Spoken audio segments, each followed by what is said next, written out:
Hello बच्चों, क्या हाल है आप सबके।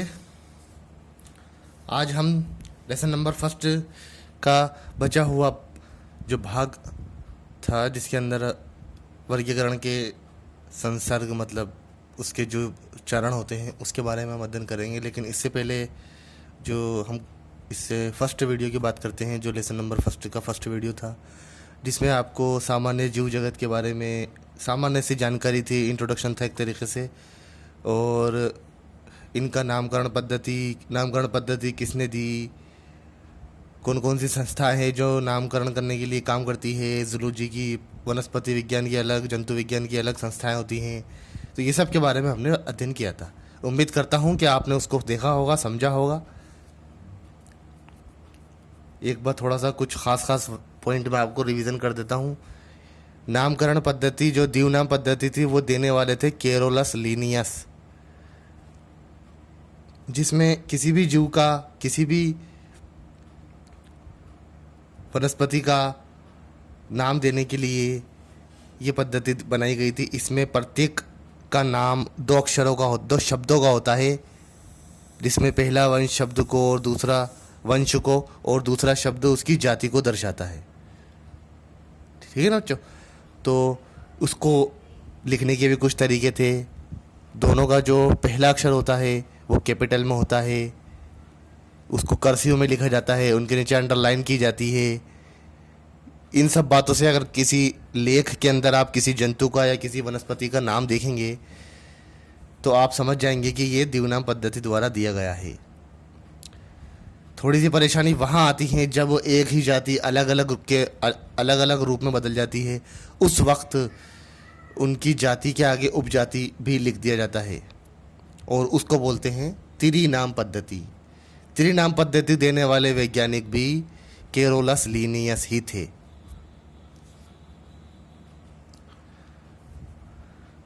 जब बहुत ज़्यादा मात्रा के अंदर जीव जगत और वनस्पति जगत के नई नई खोजें की जा रही थी, तो इनको याद रखना, इनको एक ही संस्था द्वारा सा काम किया जाना काफ़ी थोड़ा मुश्किल होने लगा। तो इसके लिए फिर उन्होंने दो संस्थाएं बनाई नामकरण करने के लिए। वनस्पति का नाम देने के लिए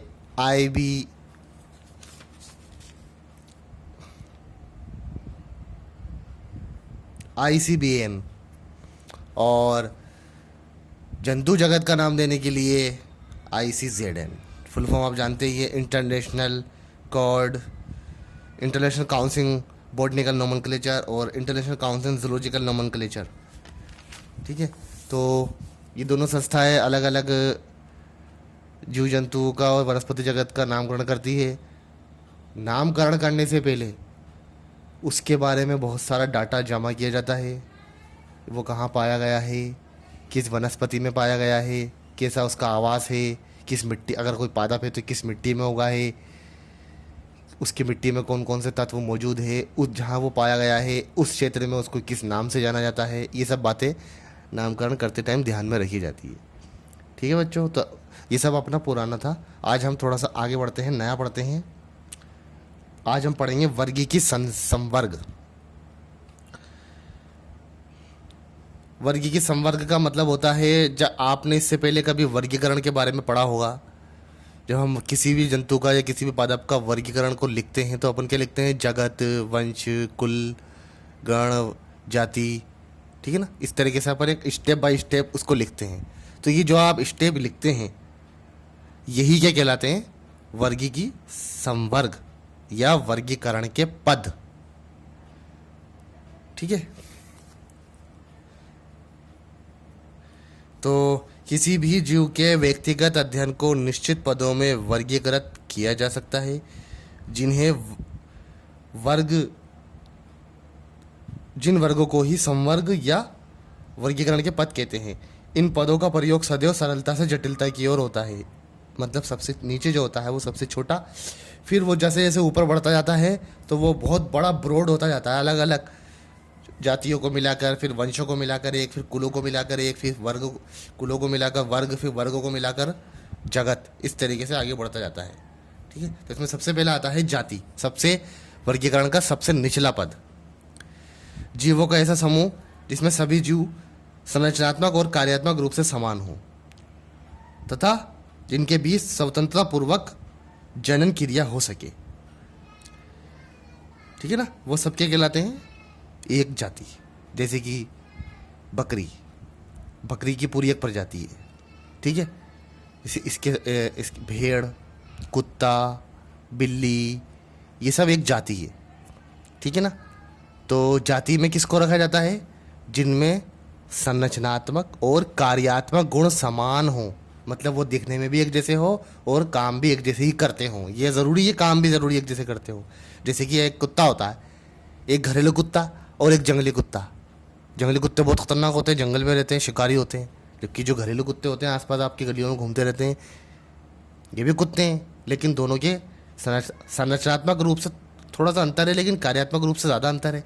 तो इन्हें जब एक ही जाति के अंदर दो प्रकार के जीव पाए जाने लगे तो उसको उसकी एक जाति से उपजाति बना दी जाती है। ठीक है ना, तो हम वहाँ पर उपजाति भी लिख सकते हैं। ठीक है ना, तो जाति समान लक्षणों का समूह, समान लक्षणों के समूह वाला जो ग्रुप है वही क्या कहलाता है? जाति। ठीक है, अब अपन जाति से चलते हैं ऊपर की तरफ। वंश, ऐसी जातियां जो अलग अलग होने के पश्चात समानताएं रखती हैं। यानी कि दो तीन जातियों को मिलाकर, या और भी ज़्यादा हो सकती है, दो तीन जातियों को मिलाकर वंश बनाया जाता है। फिर उनके समानता के आधार पर उनको अलग अलग करते हैं। जैसे रखती है डीएनए में कुछ प्रतिशत समरूपता दिखाई देती है। ऐसे जंतु एक वंश में रखे जाते हैं। ठीक है ना, तो एक वर्ग में एक से अधिक जातियां होती हैं। उदाहरण देखते हैं अपन इसके, जैसे आलू, टमाटर, बैगन, ये अलग अलग जातियों के होते हैं। ठीक है, किंतु इन तीनों को सोलेनम वंश में रखा गया है। सोलेनम एक पादप कुल का वर्ग है। Solanum tuberosum, Solanum officinale. ठीक है ना, तो आलू, टमाटर, बैंगन, जब आप इन तीनों का नाम देखेंगे बॉटनिकल नेम, तो इन तीनों के नामों में जो पहला अक्षर होता है वो किसको दर्शाता है? वंश को। तो तीनों में लगा हुआ होगा सोलेनम, और दूसरा अक्षर किसको दर्शाता है? जाति को। फिर इसके बाद इनकी जातियों के नाम लिखे रहते हैं उसके अंदर। देखिए बच्चों, अपन ने पढ़ा जाति, उसके बाद अपन ने पढ़ा वंश। अपन पढ़ेंगे कुल, फिर गण, फिर वर्ग, फिर संघ, फिर जगत। तो इस तरीके से हम जैसे जैसे ऊपर बढ़ते जाएंगे तो ये बहुत सारी जातियाँ मिलकर वंश बनाती है, बहुत सारे वंश मिलकर कुल बनाते हैं, बहुत सारे कुल मिलकर गण बनता है, बहुत सारे गण मिलकर वर्ग बनता है, बहुत सारे वर्ग मिलकर संघ बनता है, और बहुत सारे संघ तो खैर दो ही होते हैं, पादप जगत नहीं, बहुत सारे संघ मिलकर जगत बनता है। जगत दो ही होते हैं, पादप जगत और जंतु जगत। ठीक है ना बच्चों, तो अपन है भी वंश भी। ठीक है, तो आलू, टमाटर, बैगन अलग अलग जातियों के होते हैं, फिर भी इनको सोलेनम वंश में रखा जाता है। ठीक है, तीसरे नंबर पर आता है अपना गण। इस वजह से आप कुल भी देख सकते हैं, इसके अंदर कुछ कुल भी होता है गण के वंश के बाद, जिसमें अलग अनेक समानता रखने वाले जो वंश होते हैं वो मिलकर क्या बनाते हैं? कुल।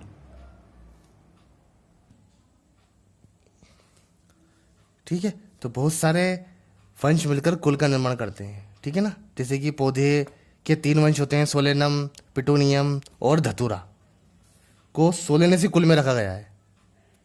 ठीक है ना बच्चों, इसमें उदाहरण लिखे हुए नहीं है। ठीक है, खैर अगला आता है अपना गण। ऐसे वंश के जंतु जिनमें वंशागत समानता पाई जाती है, एक ही गण के जंतु कहलाते हैं। इस प्रकार एक गण भी अनेक वंश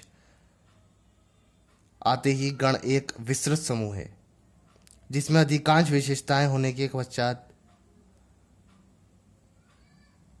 आनुवंशिक सहसंबंध पाया जाता है। ठीक है ना, मतलब बहुत सारे जो वंश होते हैं, जिनको वर्गों को, जंतुओं को जो अलग अलग वर्गों में हमने बांट दिया है, उनमें अनेक समानताएं हैं, अनेक असमानताएं हैं, विषमताएं हैं, लेकिन फिर भी उन्हें एक ही गण में रखा जाता है। जैसे कि देखिए, समझ में आ जाएगा आपके, मनुष्य और बंदर दिखने में बिल्कुल अलग अलग दिखते हैं, अलग अलग लक्षण हैं इनके, दोनों वंश अलग अलग है, किंतु फिर भी इनमें कुछ हद तक समरूपता पाई जाती है, इसीलिए दोनों को एक ही गण प्राइमेट्स में रखा गया है।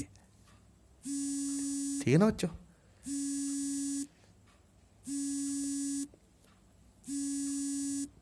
उसके बाद हमारा चौथे नंबर पर आता है वर्ग।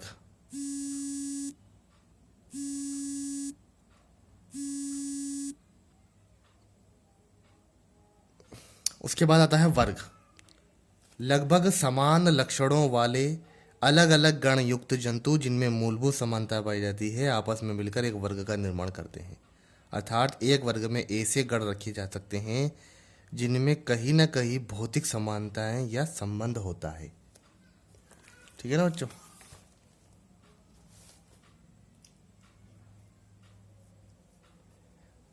जैसे मनुष्य और बंदर, अनेक जंतु जैसे गाय, शेर, हाथी, चमगादड़, बिल्ली, व्हेल आदि अलग अलग गण में रखे जाते हैं, किंतु इन्हें एक ही वर्ग में रखा जाता है क्योंकि सभी में स्तन ग्रंथियां पाई जाती है।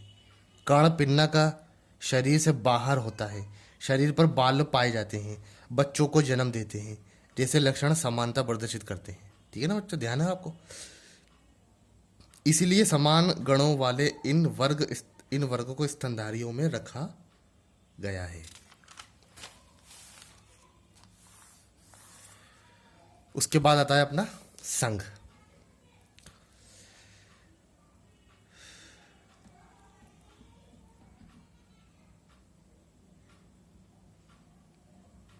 संघ अनेक वर्ग को मिलकर संघ बनाया जाता है। ठीक है ना, मोटी सी परिभाषा तो ये है। लगभग समान वर्ग के जंतुओं को आपस में संयुक्त कर एक वर्ग संघ का निर्माण किया जाता है, जिसमें आने वाले सभी जंतु अलग अलग वर्ग के जंतुओं में भ्रूणीय एवं मौलिक समानता पाई जाती है। जैसे कि पिसीज वर्ग, ठीक है ना, पिसीज वर्ग, सरीसृप वर्ग, एंटीबिया वर्ग, एबीज वर्ग के जंतु अलग अलग होते हैं। ठीक है ना, पिसीज में मछलियाँ आती हैं, सरीसृप के अंदर वो जो ज़मीन पर रेंग कर चलने वाले जंतु होते हैं जिसको हम रेप्टिलिया भी बोलते हैं इंग्लिश में, वो आते हैं। एम्फीबिया के अंदर मेंढक वगैरह ये आते हैं। एवीज के अंदर पक्षी आते हैं। ये सभी जंतु अलग अलग दिखते हैं, बिल्कुल इनके अलग अलग वर्ग हैं, लेकिन सभी में भ्रूणीय अवस्था के अंतर्गत पृष्ठरज्जु पाई जाती है। पृष्ठरज्जु मतलब रीढ़ की हड्डी के अंदर जो हमारे मेरुरज्जु है वो पाई जाती है इनकी भ्रूणीय स्टेज के अंदर, और बाद में भी पाई जाती है। कशेरुक दंड व अस्थियां उपास्थि निर्मित अंत्यकंकाल उपास्थि होना एक समान लक्षण होते हैं, जिसके आधार पर इन सभी अलग अलग वर्गों के जंतुओं को एक ही संघ कोर्डेटा में या कशेरुकी में रखा गया है। ठीक है ना, कशेरुकी प्राणी जानते हैं ना आप, जो बहुत सारे संघों से मिलकर बनता है, बहुत सारे वर्गों से मिलकर बनता है, वो होता है संघ कोर्डेटा। ठीक है ना, पिसीज वर्ग में मछलियाँ, पक्षी वर्ग में, मनुष्य में, रेप्टिलिया में, सभी में रीढ़ की हड्डी पाई जाती है, और रीढ़ की हड्डी में तंत्रिका रज्जु भी होता है। ठीक है, उसके बाद आ जाओ अब जगत। समस्त जीवों को दो जगतों में वर्गीकृत किया गया है, जिसमें कोशिका की संरचना और कोशिका का संगठन माना गया है। ऐसे जीव जिनकी कोशिका cellulose, hemicellulose, lignin, pectin, chitin, suberin जैसे पदार्थ द्वारा निर्मित होती है, निर्मित कोशिका भित्ति पाई जाती है, ऐसे जीवों को पादप जगत में, और तथा जिनकी कोशिकाओं में कोशिका भित्ति, लवक आदि नहीं पाए जाते हैं, उन्हें प्राणी जगत अथवा जंतु जगत में रखा जाता है। आगे ना बात समझ में आपको। तो जगत दो ही होते हैं, पादप जगत और जंतु जगत। इनमें मुख्य अंतर क्या है? मुख्य अंतर ये है कि जो पादप जगत के जो जीव है, उनमें पादप जगत के जो सजीव है उनमें कोशिका के बाहर कोशिका भित्ति का आवरण पाया जाता है, जबकि जो जंतु कोशिका होती है, जंतुओं की जो कोशिका होती है, उनमें कोशिका भित्ति नहीं होती। तो ये इस आधार पर जगत दो प्रकार के होते हैं, पादप जगत और जंतु जगत। उसके बाद अगला टॉपिक है वर्गीकरण की सहायक सामग्री। जैसे कि अगर आपको कहा जाए कि जंतुओं के वर्गीकरण के बारे में जानकारी लेकर आएं, तो आप क्या करेंगे? आप कहीं ना कहीं उसका सोर्स तलाश करेंगे, कोई किताब देखेंगे, किसी म्यूजियम में जाएंगे, जंतुओं के बारे में अध्ययन करेंगे जो इस पृथ्वी पर मौजूद थे लेकिन अब लुप्त हो चुके हैं, इनके बारे में जानकारी प्राप्त करेंगे। तो ये सब बातें हमें कहाँ से प्राप्त होंगी? तो उसके लिए कुछ स्टेज होती हैं, कुछ स्थान हैं जहाँ से हमें ये सब चीज़ें प्राप्त हो सकती हैं। तो उसके बारे में हम पढ़ेंगे। सजीवों को वर्गीकृत करने के लिए अलग अलग सहायक सामग्री का प्रयोग किया जा सकता है, जैसे कि हर्बेरियम। ठीक है ना, हर्बेरियम एक पादपों के लिए बनाया गया एक तरीके से म्यूजियम समझ सकते हैं अपन। जैसे म्यूजियम होता है ना जंतुओं का संग्रह, ऐसे ही पादपों का संग्रह हर्बेरियम होता है। केवल पादप वर्गीकरण का सामग्री जिसके अंतर्गत हर्बेरियम का प्रयोग किया जाता है। इस फाइल में आरेखित पृष्ठ होते हैं। पादप से लिए गए पादप भाग जैसे कि जड़, तना, पत्ती, पुष्प, फल, बीज चिपका दिए जाते हैं और इसके पश्चात इनके संबंधित लक्षणों का अवलोकन कर अलग अलग वर्गीकृत बिंदु लिख लिए जाते हैं। इस कार्य में वनस्पति विज्ञान के अध्यापक पुस्तकों को भी सहायता ली जा सकती है। ठीक है ना बच्चों? तो हर्बेरियम क्या है? एक ऐसा पादपों का संग्रह है, एक बुक है जिसके अंदर जब भी कोई पादप की खोज की जाती है, तलाश की जाती है, तो उस जैसे कि ये पेज मान लीजिए, एक पौधा मिला तो उसकी पत्ती काट के चिपका दी, चिपक गई। अब उस पत्ती से रिलेटेड बातें कि वो किस पादप की है, उसका वानस्पतिक नाम क्या है, वो किस आवास में पाई जाती है, ये सब बातें उसमें लिख दी जाती है। फिर जब भी कोई उनका अध्ययन करना चाहे, वर्गीकरण के बारे में जानकारी लेना चाहे, तो वो जाके हर्बेरियम में जाकर उन बुक्स का अध्ययन कर सकता है और सभी पादपों के बारे में जानकारी ले सकता है। ठीक है ना? इसी प्रकार से जंतुओं के लिए बनाए गए हैं जंतु संग्रहालय, इसको अपन बोलते हैं म्यूजियम। ऐसा विद्यालय अथवा महाविद्यालय जहाँ पर जीव विज्ञान अध्ययन का कार्य करवाया जाता है। वहाँ जंतु संग्रहालय अनेक जंतुओं के कांच के जार में विशिष्ट रसायन के अंदर, जिसको हम फॉर्मेलिन कहते हैं, में परिरक्षित रखा जाता है। इन जंतुओं का लक्षण प्रारूप देखकर वर्गीकरण किया जा सकता है। जो पृथ्वी पर लुप्त हो चुके हैं वो जंतु भी वहाँ मौजूद है और जो भी पृथ्वी पर मौजूद है वो जंतु भी वहाँ मौजूद है। ठीक है बच्चों? तो फॉर्मेलिन का एक लिक्विड होता है, एक जार होता है कांच का गोल, उसमें उस जंतु को रखकर फॉर्मेलिन भरकर और उसको पैक कर दिया जाता है, एयर टाइट कर दिया जाता है। फिर वो सालों तक कभी ख़राब नहीं होता है, उसके अंदर वो रखा रहता है। आपने देखा होगा जब आपकी स्पोर्टिंग वगैरह होंगे, अभी आप 11th में आए हैं, देखेंगे स्पोर्टिंग जब होती है तो उन्हीं चीज़ों को रखा जाता है और आपको उनको पहचान कर उसका वर्गीकरण, उसके लक्षण, उसका डायग्राम ये सब बनाना होते हैं। तीसरा आता है जैविक उद्यान। ठीक है ना? नॉर्मल प्राकृतिक गार्डन इंसानों के द्वारा बनाए गए नहीं, प्रकृति के द्वारा बनाए गए, जिन्हें हम जंगल कहते हैं, अभ्यारण्य कहते हैं, राष्ट्रीय उद्यान कहते हैं। ये एक लेवल के हिसाब से ये इनका दर्जा दिया गया है, होते हुए सब जंगल ही है। इसे अभ्यारण्य में कहा जाता है जो एक छोटे पारिस्थितिक तंत्र को व्यक्त करता है, जिसमें अलग अलग प्रकार की वनस्पति एवं जीव जंतु पाए जाते हैं, जो वर्गीकरण के लिए विस्तृत क्षेत्र प्रदान करते हैं। अभ्यारण्य में खुले पारिस्थितिक वर्गीकरण प्राप्त किया जा सकता है। ठीक है? इसके बारे में आपको थोड़ा सा मैं और बता देता हूँ, इसमें लिखा हुआ नहीं। जैविक उद्यान के अंदर 3 कैटेगरी आती है। ठीक है ना? सबसे पहला आता है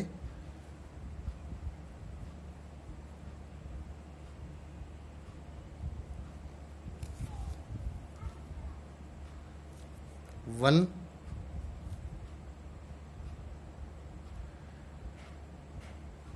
ये छोड़िए, आप सबसे पहला आता है राष्ट्रीय उद्यान।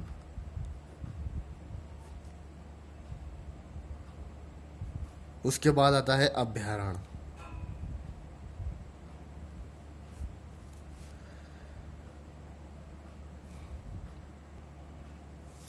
उसके बाद आता है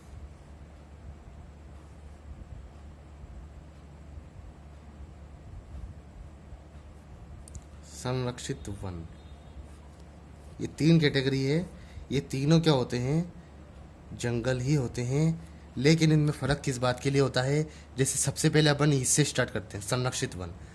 जैसे कि कोई एक ऐसा जंगल जहाँ पर कोई विशेष प्रकार के जंतु पाए जाते हैं या कोई विशेष प्रकार के ऐसे पौधे पाए जाते हैं जो पृथ्वी पर लुप्त होने की कगार पर है।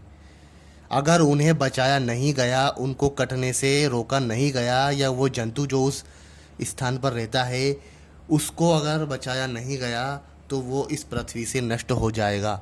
तो उस क्षेत्र को, जहाँ पर वो क्षेत्र मौजूद है, जंगल है और जंतु रहता है, उसको आखेट निषिद्ध कर दिया जाता है। आखेट, आखेट मतलब शिकार, शिकार के लिए और पेड़ काटने के लिए बिल्कुल पाबंदी लगा दी जाती है। लेकिन सरकार की परमिशन से आप वहाँ केवल पेड़ काट सकते हैं। जैसे कुछ जंगल बहुत ज़्यादा बड़े हो जाते हैं ना, ख़तरनाक हो सकते हैं जंगल बड़े, तो उनको एक सुरक्षित रखने के लिए कुछ हिस्सा सरकार काटने की परमिशन दे देती है, ठीक है ना। लेकिन शिकार पे पाबंदी रहती है, तो वो कहलाता है संरक्षित वन। उसके बाद आता है अभ्यारण्य। अगर कोई ये तो छोटे से क्षेत्र होते हैं, अगर कोई क्षेत्र बहुत ज़्यादा बड़ा है, जो कि 100 किलोमीटर, 150 किलोमीटर, 50 किलोमीटर के दायरे में फैला हुआ है, ये तो 3-4 किलोमीटर का होता है, फैला हुआ है, तो उस क्षेत्र के अंदर कोई अच्छी प्रजाति जो खतरे के निशान पर है, मतलब लुप्त हो सकती है, उसको बचाने के लिए सरकार उस पूरे क्षेत्र को सील कर देती है। मतलब एक तरीके से वहाँ पर आप जा सकते हो, लेकिन आप ना तो वहाँ सरकार की परमिशन के बिना पेड़ काट सकते हो, ठीक है ना। काट सकते हैं पेड़ सरकार की परमिशन लेकर, लेकिन शिकार नहीं कर सकते। शिकार पर पूरी तरीके से पाबंदी है। तो ऐसे क्षेत्र कहलाते हैं अभ्यारण्य, बहुत बड़े क्षेत्र, विस्तृत क्षेत्र में फैले हुए, ठीक है ना। अब तीसरी चीज आती है राष्ट्रीय उद्यान। सबसे ऊपर दर्जा जिसको मिला हुआ है, एक प्रकार का जंगल है। इसका काम देखते हैं राज्य सरकार, इसको देखती है केंद्र सरकार, इसको भी राज्य सरकार। तो अभ्यारण्य जब किसी अभ्यारण्य के अंदर कोई एक बहुत खास प्रजाति पाई जाती है, जो कि किसी क्षेत्र की राष्ट्रीय या राज्य धरोहर है, जैसे कि शेर। शेर हमारे भारत देश में बहुत कम है, इसकी खाल की तस्करी की वजह से इसकी संख्या बहुत कम हो चुकी है। तो इनको बचाने के लिए सरकार ने जहाँ ये पाए जाते हैं वहाँ पर शिकार करने पर पूरी तरह पाबंदी लगा रखी है। साथ ही उन क्षेत्रों में लकड़ी काटने पर भी पाबंदी होती है। आप सरकार की परमिशन लेकर उन क्षेत्रों में लकड़ी भी नहीं काट सकते, सरकार परमिशन देगी नहीं। तो ऐसे क्षेत्र जहाँ पर लकड़ी काटना और शिकार करना दोनों बंद होता है, वो होता है राष्ट्रीय उद्यान। ऐसे क्षेत्र जहाँ सरकार की परमिशन से लकड़ी काट सकते हैं लेकिन शिकार करने पर पाबंदी होती है और बहुत बड़े होते हैं, वो अभ्यारण्य। और संरक्षित वन क्षेत्र, जहाँ पर बहुत थोड़े स्मॉल क्षेत्र में, जहाँ पर कुछ छोटी सी प्रजाति, एक प्रजाति या कोई पादप, विशेष पादप प्रजाति पाई जाती है, तो उनको बचाने के लिए वो क्षेत्र को रिजर्व कर लेना संरक्षित वन कहलाता है। आगे ना बच्चा आपको समझ में, ठीक है। तो 3 हो गए अपने, हर्बेरियम, जंतु संग्रहालय और जैविक उद्यान। अब थर्ड नंबर, उसके बाद अपना आता है चौथा नंबर पे कुंजी। कुंजी वर्गीकरण से संबंधित पुस्तिका होती है, एक बुक होती है छोटी सी, जिसमें संपूर्ण जीव जगत का वर्गीकरण अंकित होता है। ऐसे जंतु का मिलान कर लक्षणों के आधार पर संपूर्ण वर्गीकरण प्राप्त कर लिया जाता है। कुंजी पठन सदैव उच्च इकाई से निम्न इकाई से की ओर होता है। मतलब कहने का ये है कि जितने भी आज तक के जीव जंतु और पेड़ पौधों के बारे में जो नई नई खोजें हुई है, उनकी जानकारी प्राप्त हुई है, उनका वर्गीकरण किया गया है, तो उन सभी को एक बुक के अंदर लिख कर रखा गया है, उन सब का वर्गीकरण, उन सब के लक्षण। तो उस बुक को हम कह सकते हैं कुंजी। और ये कहाँ रखी होती है? पादप संग्रहालयों में, ठीक है ना, जिसको हम हर्बेरियम भी बोल सकते हैं। तो कुंजी इसको कहा जाता है जिसमें संपूर्ण जीव जगत, तो संपूर्ण पादप जगत के संपूर्ण जानकारी प्राप्त कर सकते हैं, तो वो कहलाती है कुंजी। ठीक है बच्चों, तो ये हमारा जो लेसन नंबर 1 था, जो केवल एक इंट्रोडक्शन मात्र था, वो पूरा हो चुका है। इसमें ख़ास चीज़ें सिर्फ कुछ ही हैं। पहली तो है नामकरण पद्धति, कैरोलस लिनियस ने दी। ICBN और ICZN 2 संस्था हैं जो जंतु और पादपों का नामकरण करने के लिए। उसके बाद जंतुओं का वर्गीकरण के संवर्ग, जिसमें जाति, वंश, गण, कुल, संघ और जगत, ये सब आते हैं। ये खास टॉपिक है, ठीक है ना। और तीसरा ये जो अभी अपन ने पढ़ा है, वर्गीकरण की सहायक सामग्री, किसके आधार पर हम वर्गीकरण कर सकते हैं। ये चीज़ें इस लेसन में ख़ास है, ठीक है ना। उसके अलावा जो दे रखा है वो इंट्रोडक्शन है, उन पर सवाल बनने के चांस बहुत कम है, क्योंकि वो सब चीज़ें, वो सब मटेरियल आपको आगे के लेसन में देखने को मिलेगा और बहुत अच्छी तरीके से बड़ा बड़ा देखने को मिलेगा, तो इसलिए उन पर ही सवाल बनते हैं। लेकिन ये जो चीज़ है ये आपको अब इस बुक में कहीं नज़र नहीं दिखाई नहीं देगी, ये सिर्फ इसी लेसन में है। वर्गीकरण की सहायक सामग्री, हर्बेरियम, जंतु संग्रहालय, जैविक उद्यान और कुंजी, चार पॉइंट है, ठीक है ना। इसके बाद वर्गीकरण के संवर्ग के अंदर जाति, वंश, गण, वर्ग, संघ और जगत, 6 पॉइंट है। वैसे 7 भी देखने को मिलेंगे आपको, किसी किसी में गण भी लिखा, कुल भी लिखा रहता है, ठीक है ना।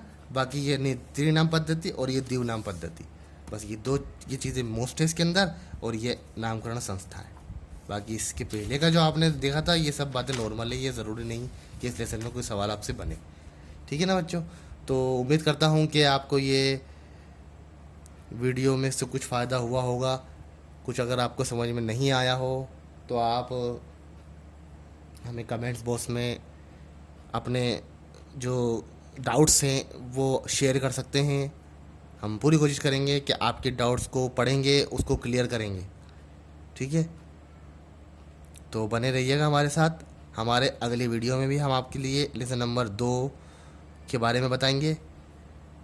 स्टेप बाय स्टेप हम आगे बढ़ते जाएंगे और ये सारी जो बुक है अपनी ये सरलता से हो जाएगी। लेकिन शर्त यही होती है कि जो भी वीडियो आपके लिए बनाया जाता है आपको लिए दिखाने के लिए, आप उसको अच्छी तरीके से समझें, उसको देखें, उसको समझें और अपनी नोटबुक में उसको नोट कर लें। सब कुछ नहीं, केवल पॉइंट तो कर ही लें, जिससे कि आपको आगे पढ़ने में जब बैठेंगे तो आपको केवल पॉइंट देखकर ही सारी कहानी समझ में आ जाएगी। कुछ हिंट मिल जाएगा आपकी याददाश्त के लिए, तो आपको इस बात के लिए आपको तैयार कर देगा कि आपने जो पढ़ा था वो आप भूले नहीं हैं, ठीक है ना बच्चों। तो ध्यान रखिएगा। Okay, thank you.